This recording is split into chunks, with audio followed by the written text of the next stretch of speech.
Magandang umaga, Fresh Quads. You're here with me, Johnny Bites. Welcome to Fresh FM, your favorite hit music station, and welcome to the Fresh Sound. So today, mga Lods and Lolly Cakes and Fresh Quads, we have a very special guest. Siyempre, nakikita nyo naman na on screen, di ba? Hindi natin kailangan ng much weight, hindi natin kailangan ng medyo madami-dami pang sinasabi, but multi-talented songwriter, rising star, di ba? Someone to watch out for. We have Miss Issa Rodriguez. Issa Rodriguez in the house. Palakpakan tayo mga Lots Lottie Cakes. Hello, Miss Issa. How are Good you? How are you? morning. Kumusta I'm naman? Morning okay. person ba tayo? Morning person? Or okay naman tayo during the I'm morning? trying my best. I am trying to be a morning Same, same, person. same tayo. Pero I have to wake up really early because my morning show is a fresh start Yeah. at 7 a.m. to 10. But anyway, before we dive deeper into your new single, I have a question lang, no? If you were given a chance, what chance would that be and why? Joke lang, joke lang, joke lang. Nagulat Napaisip ka ba? ako. Joke lang, joke lang, joke lang. Anyway, before we get into the single that you have and the EP that you recently just released nga, we want to know more about you, syempre. How did Isa Rodriguez came about? Saan ba? Paano ba tayo napunta sa music? And yeah, just tell us something about yourself. Well, I grew up watching my dad kasi my dad is a musician.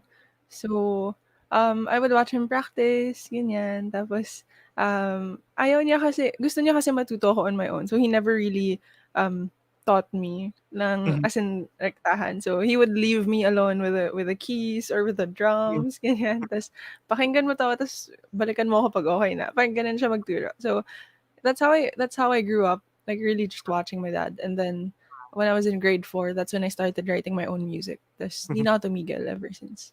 Yeah. Grabe, grade 4. Yeah.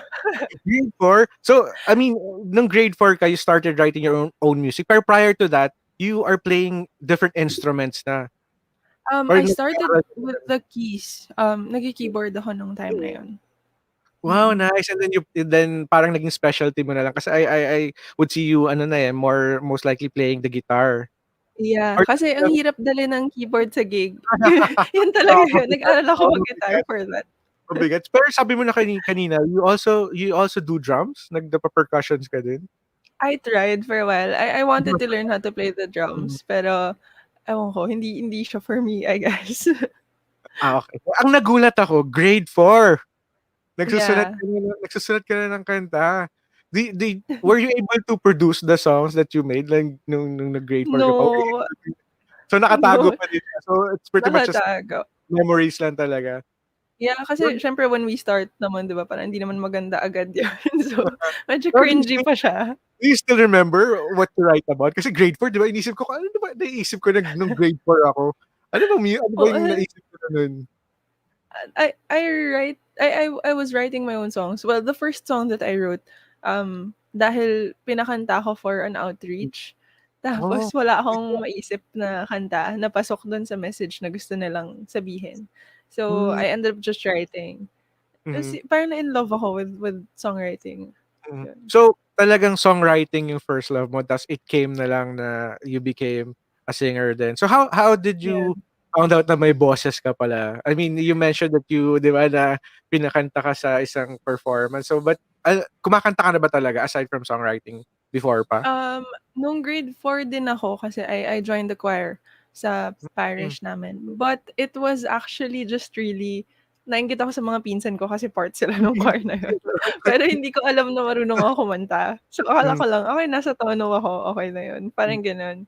Then high school na ata ako when I realized na, marunong marunong pala ako kumanta, parang gano'n.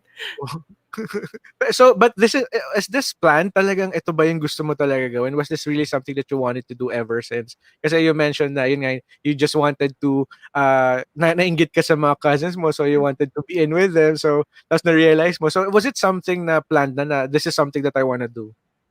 I think after that, parang Hmm, nung nakapagsulat na ako and siguro yung high that came with it, na parang, "Oh my gosh, hmm, I'm writing my own songs," parang gano'n. hmm, After nun, I remember meron kaming isang homework sa isang subject, mm, tapos they asked us to draw, like, where do you see yourself in like 10, Mm, 20 years, ganyan. mm, Tapos I drew myself in a recording studio. But that time, hindi ko pa talaga alam na, okay, ito yung gusto kong path. Parang it was something that was planted lang na, mm, okay, dream ko to, pero hindi siya like, mm. hindi siya clear, parang gano'n. So, hindi pa masyado pero dreams do come true, 'di ba? Parang ano 'no, Yeah, sakto-sakto. Imagine you just drew it in your notebook tapos eto ka na ngayon, you're playing your music, you're sharing your music to everyone, 'di ba? So, yeah. inspiration. You mentioned that your father, 'di ba, is in a band and aside from that, meron ka ba bang mga influence, your inspiration? Sino ba yung mga sige, locally or international, sino ba yung mga nilo-look up to mo? Locally, mahilig kasi ako sa OPM. So I Hmm, listen to Up Dharma, definitely. And then sila Eve Denzel. Yan, si Sir Eve oo. sobrang Yes, yes, idol yes. ko. Not just the voice but also the songwriting. Grabe, grabe siya Yes, magsulat. agree. Oo nga, grabe siya. And Tagus, eh, 'no? Wag mo yung oo, sinulat. sobra. Parang kahit wala kang pinagdadaanan 'pag pinakinggan mo, parang kasama mo siya dun sa hurt. And si Junji Marcelo, Sir Junji Marcelo, his Hmm, hmm, songwriting. hmm, Yeah, and then internationally, Sarah Bareilles, Jason Mraz, hmm. Norah Jones, yan, Okey, mga gano'n. nice. Nice pala yung mga influence mo 'no? Were you able dun ka ba talaga humuhugot? Was it really something na parang, a sound that you really like? Wala or meron ka bang genre talaga na na pinapakinggan or you listen to every genre?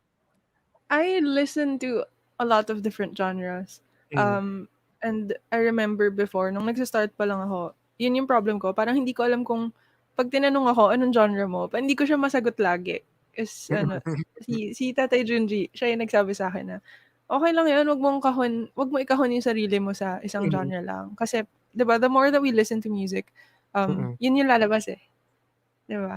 Ah, I see, I see. So, Mm. tama 'di ba? That make perfect sense 'di ba? You don't have to box yourself in a 'di ba, isa lang 'di ba? You could Yeah. grow 'di ba? You could learn different stuff 'di ba? Sabagay makes perfect sense 'no. Sir Junji, hello po if you're watching right now.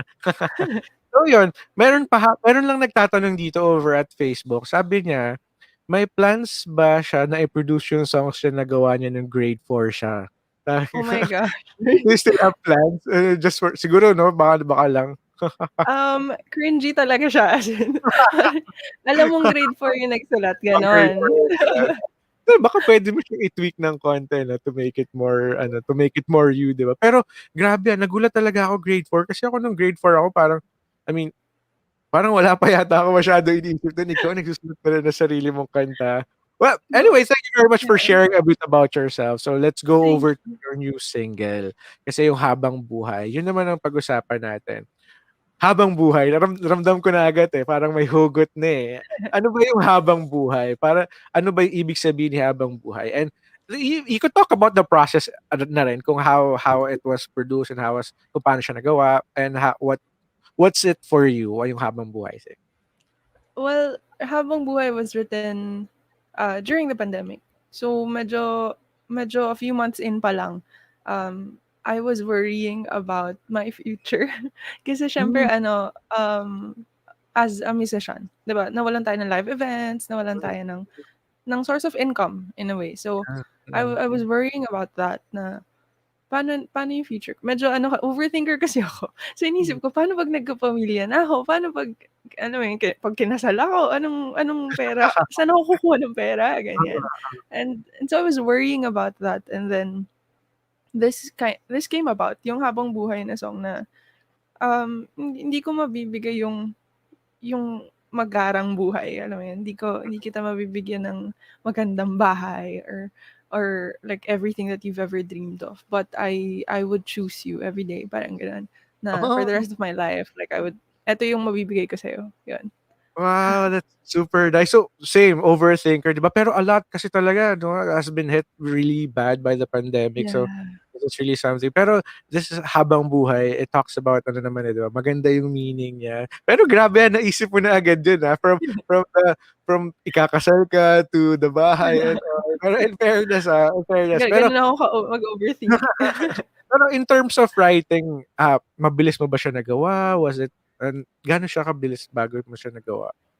Etong kanta na 'to, I wrote it in one sitting. Naalala ko siya, madaling araw. Mhm. Tas as in umiiyak ako. Umiiyak ako habang Oh, sinusulat oh, siya na na no. dire-diretso lang. So, para talaga siyang letter na I really was just writing everything down, everything that I was feeling, everything that I wanted to say. Tas So this nung this is kinanta really ko something siya, heartfelt for you 'no, talagang yeah. hope mo talaga 'to. This is really so ito talaga yun, eh, galing talaga sa'yo yung kanta na 'to 'no?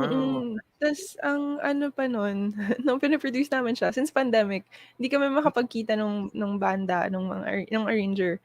Yeah. So, we were working on it separately and then when I finally recorded the vocals, umiiyak din ako. So, parang, "Oh my gosh, ito yung una kong kanta na iniyakan ko yung buong proseso." Parang gano'n.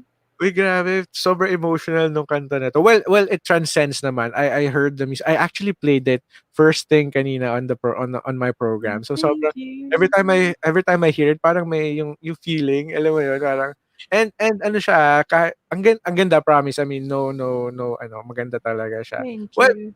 aside from Habang Buhay, you have an EP, 'di ba, na you recently released lang din. Let's talk about that naman. Sa mga Hmm. songs mo dun, could you talk about yung song or, is the EP ba, it was meant to be released ba talaga during 2021 ba talaga or was it planned? Paano ba nangyari yung EP natin? Well, we've been planning to release an EP for the longest time. Tas, Hmm, hindi wala naman kaming like specific plans na, "Okay, itong date na 'to," ganyan. It just so happened na when we decided we wanted to release an EP, my birthday was coming up. mm. So, sabi namin, "Sige ano, since the whole EP, most of the well, all of the tracks, they talk about new beginnings or, Hmm, being in new seasons," ganyan. So, sabi namin, sige, on my birthday, since it's also a new start for me, a new beginning for me. And I also wanted to give hope to the people or, have them something na magaan lang. Kasi, syempre yung pandemic, di ba? Like, we have so much on our minds. Ang dami nating yeah, pinagdadaanan. So, true. yeah, we released it Feb 2021. Yeah. Very recent 'no? Pero, sa lahat ng tracks, I know that Habang Buhay would be your single right now, but aside from Habang Buhay, ano pa yung isa sa pinakagusto mo sa EP mo or something that you, kasi I would assume na very attached ka sa ano, eh, dun sa Habang Buhay. Pero aside from Habang Buhay, yung sa iba mo pang tracks, what would be sige, not really the second but another one na favorite mo and why? Ang hirap pumili. Pero, Oh, 'di ba? oo, parang akong pumipili ng anak. Ganun yung Oo. feeling ko. Oh, no, sorry. Pero no, it's okay. But I would think it would be Ready. Yeah, Mhm. yung title track din. Which is the title of the EP, 'di ba? Yeah. Mm.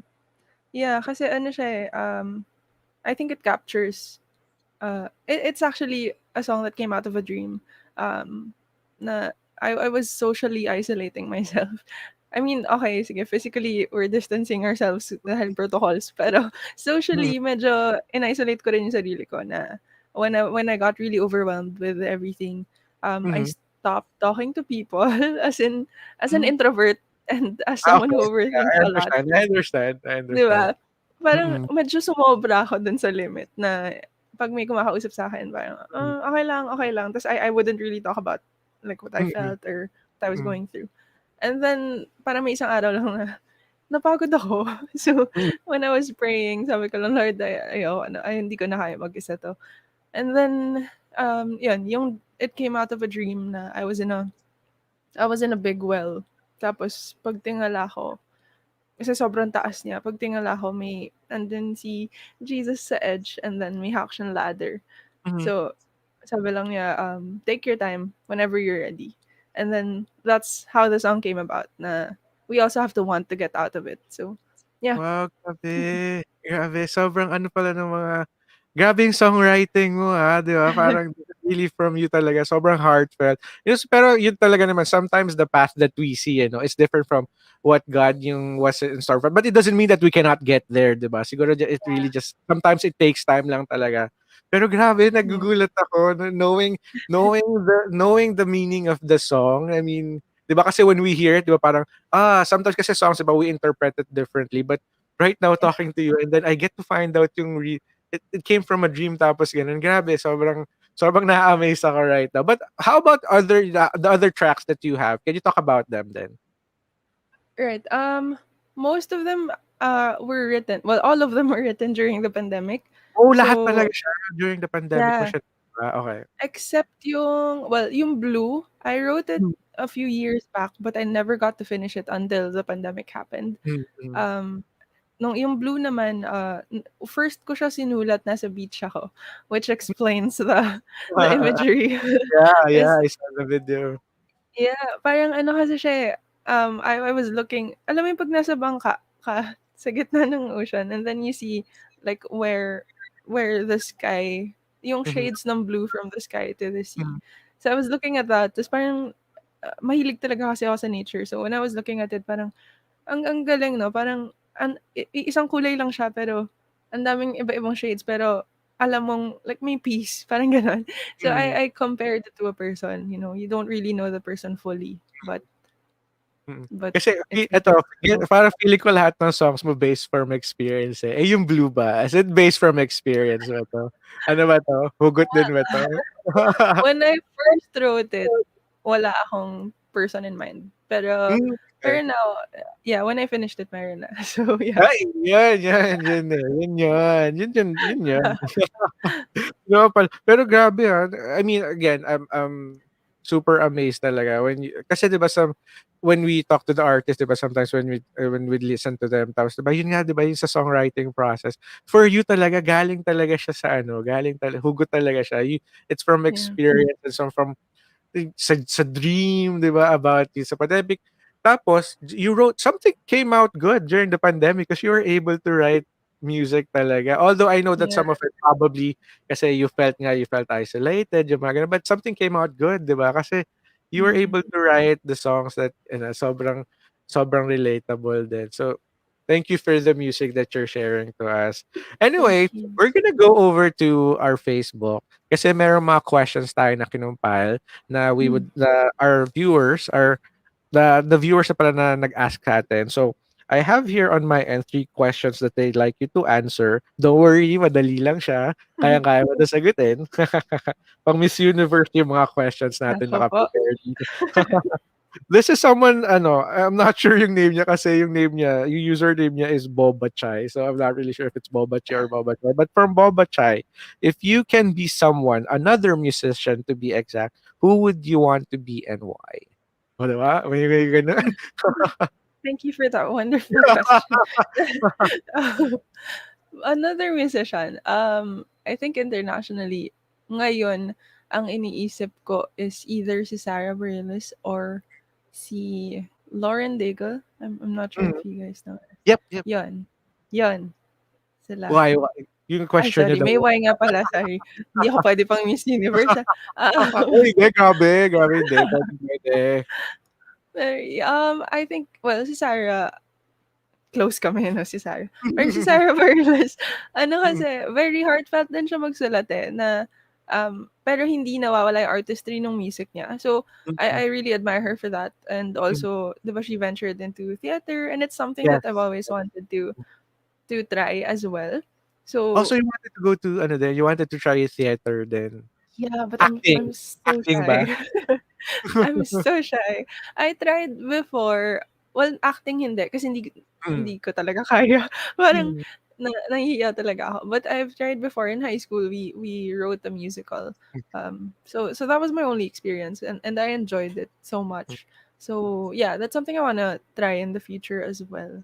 To si Sige, Lauren Daigle naman, yeah. um, I if I could be her, I would want to be her. But kasi grabe rin siya like how she married the yung secular music, yung mainstream music and her faith and her ministry.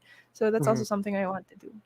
Yeah. So parang ano 'no, parang you wanted to talaga parang you wanted to impart talaga 'di ba, sa lahat ng tao, not just to sing, you wanted Yeah. to impart kung ano man yung nararamdaman mo, you want to share that's very nice, thank you very much for that. Follow-up question dun kay question ni Boba Chai, kasi you mentioned na you're really shy and all, 'di ba? So, Mm. how did your first gig went pala? Kasi you mentioned, 'di ba?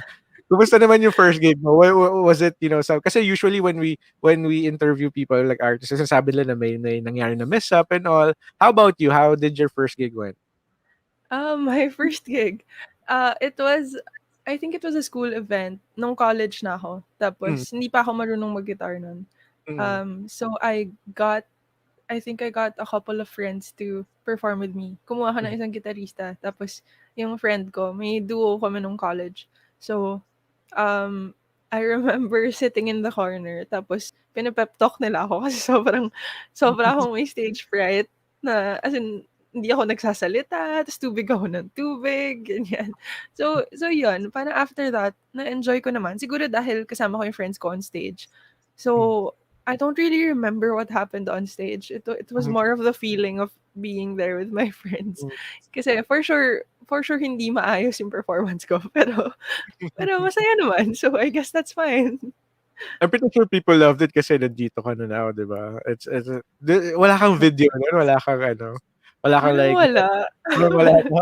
Something you would want to forget ba yung memory na yun? Hindi naman. Pero ewan ko, oo nga 'no, wala akong video from that night. Anyway, let's go over to the next question. This one naman from Jansen. What do you enjoy most about being a musician? Yan, question from Jansen. Hmm. One of the things that I enjoy the most is hearing other people's interpretations of my songs.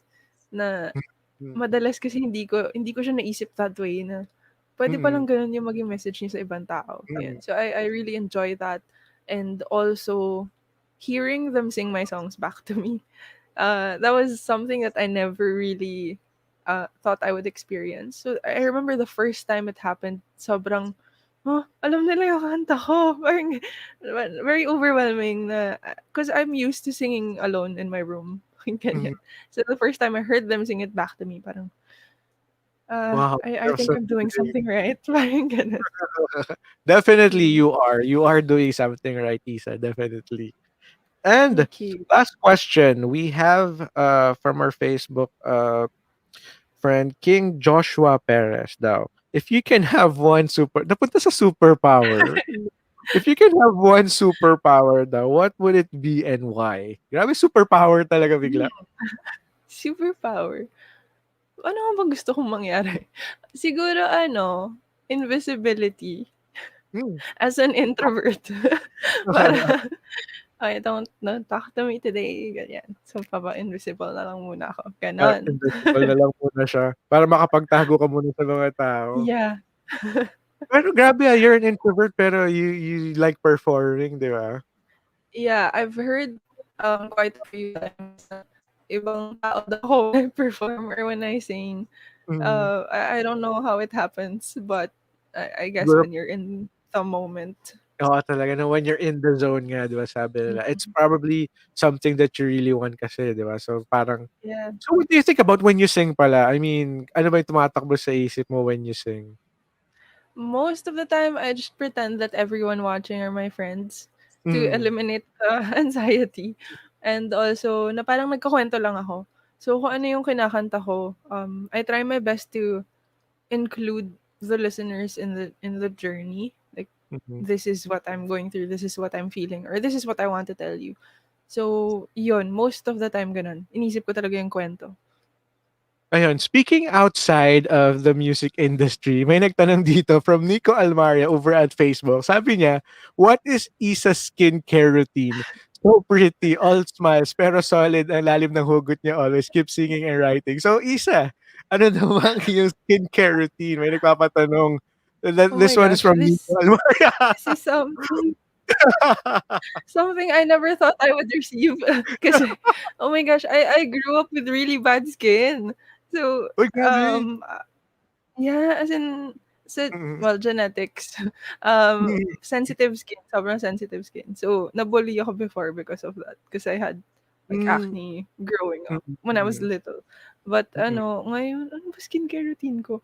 Well, Look at you now, gano'n one na ngayon, 'di ba? thing Look at you now, parang may meron pa rin, natatago lang ng ating makeup. Pero ano, yeah, just and double cleanse and moisturize. Ayun, oh, Nico alam mo na, ligo lang daw sabi ni Isa, yun lang Yun lang ang sagot diyan, Nico. Also, I'm just gonna read some messages over here at Facebook. Sabi, "Wow, yung process ng songwriting niya ang galing, ang lalim ng hugot ng every song." That's from Patrick Zafra. Oh, from Maricar Fleta, "Hi, Isa." Sabi gano'n. And from Sean Rafael Marcelo, "Pa-shoutout, Ate Isa." Pa-shoutout daw si Sean, sabi Si ni Shani. Sean. Ayun, yun siya. So, ayun, Isa, we're gonna do something fun lang if you are game. This is, nagti-TikTok ka ba? By the way, do you have TikTok? I do. I've been Ayun. watching a lot of it, pero I don't really post. I'm gonna try my best soon. Wait lang, may question ako before tayo mag-put the finger down. Sumayaw ka na ba sa TikTok? No, no. I So, have two mostly left ano. feet. Anyway, this is put a finger down. Are you familiar with put a finger down challenge? Yung Yes. put a finger down challenge. So, ano lang to, this is for fun lang naman. Don't worry, hindi nakakatakot yung questions natin to. Ayun, since you're familiar, I'm gonna go straight to the mga phrases natin dito. Put a finger down if takot ka sa dilim. Hoy! Mukhang maaga tayo matatapos. Baka biglang mamatay yung ilaw. Ay, wag niyo papatayin yung ilaw. Takot pala si Isa sa dilim. Alright, another one. Put a finger down if nagugutom ka now. Hindi naman. Ay, hindi ba. Nakakain ka na ng breakfast din. Yes. And Ay, ano coffee. breakfast? Okay. So, coffee, ano. Ako hindi pa na ako nakapag-breakfast pa lang, hindi ko naalala. Actually, nagugutom nga din ako. No. So, put a finger down if nagkamali ka na while performing live. Naku, all four. Hindi, joke. Yeah, Nag-aasa definitely. So what do you do when nagkamali ka? Anong usually ginagawa mo? Nung Smile lang. una, nung nagsa-start pa lang ako, I remember kasi dahil awkward nga ako Mm. and introverted, hindi ako sanay mag-spiel. Eh, 'di ba 'pag puesto gigs, kailangan engaging ka with the audience, ganyan. I remember may time na nag-spiel ako tapos tumigil lang ako magsalita. Kasi parang nawalan ako ng words ta's dumiretso na lang ako sa kanta, yung gano'n. So Or parang minsan stop ka na lang bigla parang oo, as in instant magugulat na. din ako na, hala, anong gagawin ko? So, sige diretso na lang tayo, gano'n. Pero I think it's normal talaga for artists 'no, kahit sa mga matagal na 'no, they would usually Yeah. commit mistakes talaga and then yun nga, show must go on lang talaga, ganun ata. Yes. Ganun talaga siya, eh, 'di ba? So, next up, put a finger down kung nang-ghost ka na. Ay, grabe! Isa, Oh, why? no. Why? Hindi ko na itatanong kung No. bakit ka I am nag-ghost. not proud of it, no. Pero I'm pretty sure you have a good reason kung bakit ka nang-ghost. Next one is kung nag-ghost ka na. Ay, oo. Ay, grabe, sino nang-ghost kay Miss Isa? Wait lang. Anong pangalan niyan, Isa? Wait lang, hindi puwede 'to. Sino 'yan? No. Common na 'yan. Hindi, joke lang. Uy, grabe kayo guys, Someone who's gonna ghost Isa, uy, look at her now. Grabe. Wag ganyan. Pero grabe nag-ghost ka din, Well, things happen. I'm not proud Yeah. of it. I was young. Don't worry, I understand. You must have a good reason for doing that. Ito ang pinakamahirap na put a finger down challenge question, Isa. Ito. Dito natin Isa na malalaman lang. kung mauubos natin ang daliri ni Isa. Isa, eto na. Put a finger down kung naligo ka na ba today? Hindi pa. Wala, 'di ba? Same. Same tayo. Understandable naman kasi 'di ba, pretty much nasa Oo. bahay lang naman tayo, 'di ba, the new normal, we're here. And anong oras pa lang naman? Yes. Maaga pa lang naman. Kagabi, inisip ko na yun kagabi. Oh my gosh, maliligo na ako bago matulog para at least hindi naman kasi alam kong hindi ako magigising on time, ganyan. So guys, mukhang panalo tayo sa put a finger down challenge. Mukhang naubos natin ang daliri ni Miss Isa. Ay, may natira palang isa, may natira mo hindi pala, Yeah. quits lang. Anyway, Isa, thank you very much for gracing us here in Fresh FM. Sobrang we are very much honored. And I have one last request for you, Isa. Puwede bang a bit of promotion lang for Fresh FM? Can you say lang, like introduce yourself. Hi, my name is Isa on Fresh FM, your favorite hit music station. Your favorite hit music station. Tama ba? Yes. Yes, that's right. Say whenever you're ready. Wait, one more time. Go This is na, go Issa na. Rodriguez for Fresh Ay, FM?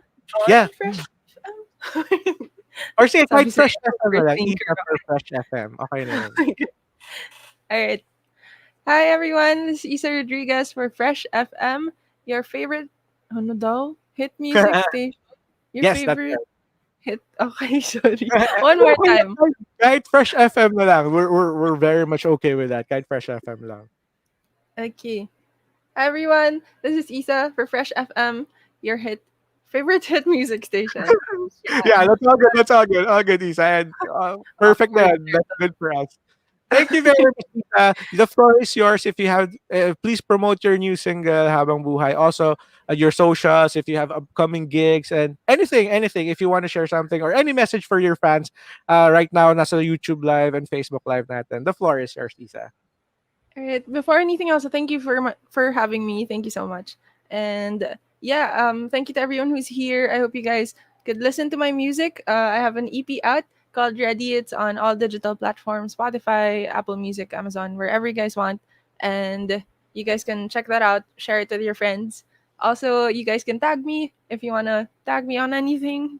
Most probably my music, but yes, you guys can tag me facebook.com/Issa Rodriguez Music and Instagram at Issa Rodriguez with three Z's. And of course, youtube.com/Issa Rodriguez Music. Yan. So my EP and Habang Buhay, they're under Mustard Music. So I hope you guys could support. All Thank right. you. Thank you very much, Isa. Again, thank you. Thank you. Guys, if you haven't heard the new single of Isa, go on over, pakinggan nyo na. Sobrang feel good. Sobrang, alam nyo na ngayon, now that you know the meaning of the song. Diba? So let's listen to it. Again, thank you very much, Isa. You're very Thank much you. welcome palagi dito sa Fresh FM. If you have other, if you have upcoming gigs and all, just let us know. We could promote it. Thank you very much. Again, guys, this has been Johnny Bites together with Miss Isa Rodriguez. Fresh FM, your favorite hit music station. Bye-bye for now. Next time ulit, mga Lots Naughty Kicks Fresh Quads. Bye-bye. Thank you again, Isa. Thank you. Bye, guys.